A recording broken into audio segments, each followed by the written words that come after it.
আসসালামু আলাইকুম। আমি ডক্টর সৈয়দ গোলাম গৌসার শফি।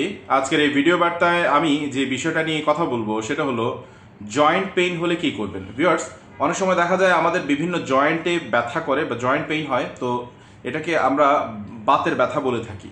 তো জয়েন্টে যদি কারো, সেটা যে কোনো জয়েন্ট হতে পারে, সেটা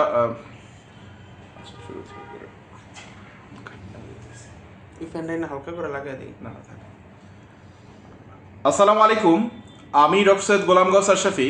আজকের এই ভিডিও বার্তায় আমি যে বিষয়টা নিয়ে কথা বলবো সেটা হলো জয়েন্ট পেইন এবং এর ঘরোয়া চিকিৎসা। ভিউয়ার্স, প্রসেসটা একটু আলোচনা করতেছি। একটা ভাত পরিমাণ চুন এক গ্লাস পানির সাথে প্রতিদিন রাতে ভরা পেটে। নিয়মিত কোনো পেশেন্ট যদি চুনটা কন্টিনিউ করতে পারে প্রতিদিন রাতে ভরা পেটে, তাহলে তার যেই কোনো জয়েন্টেই ব্যথা হোক না কেন, সেটা হতে পারে হাঁটুতে, সেটা হতে পারে কোমরে, সেটা হতে পারে ঘাড়ে, যে কোনো জয়েন্টেই পেইন হোক না কেন, ধীরে ধীরে আপনারা দেখবেন যে আপনার বডির কন্ডিশনটা চেঞ্জ হওয়া শুরু করছে, আপনার পেইনগুলো আস্তে আস্তে আস্তে আস্তে রিলিফ হওয়া শুরু করছে। বাট শর্ত হলো, বাজারে দুই ধরনের চুন পাওয়া যায়, একটা হলো ঝিনুকের চুন, একটা হলো পাথরের চুন। আমি আমার ভিডিওগুলোর মধ্যে সবসময় পাথরের চুনের কথা বলি।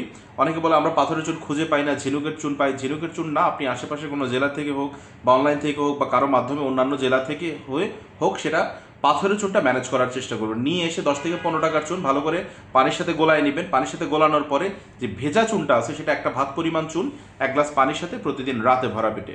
নিয়মিত কোনো পেশেন্ট এটা কন্টিনিউ করলে তার জয়েন্টের যত পুরাতন পেইনই থাকুক না কেন, সেগুলো আস্তে আস্তে ঠিক হওয়া শুরু হয়ে যাবে। ভিউয়ার্স, আমি যেভাবে আলোচনা করলাম, হয়তো বা কারো কোনো প্রশ্ন থাকার কথা না, বাট তারপর যদি কারো কোনো প্রশ্ন থাকে, so you can ask me. 01785857116 এটা আমার ফোন নাম্বার। আমি আমার প্রত্যেকটা ভিডিওতে বলি একই কথা। এই ভিডিওর মধ্যে, this video does not replace the actual medical advice, always consult with the doctor for the further medical condition. Viewers, ইনশাআল্লাহ নেক্সট কোনো পোস্টের নতুন কোনো বিষয় নিয়ে আপনাদের সাথে কথা হবে, দেখা হবে। ততক্ষণ ভালো থাকুন, সুস্থ থাকুন। আসসালামু আলাইকুম।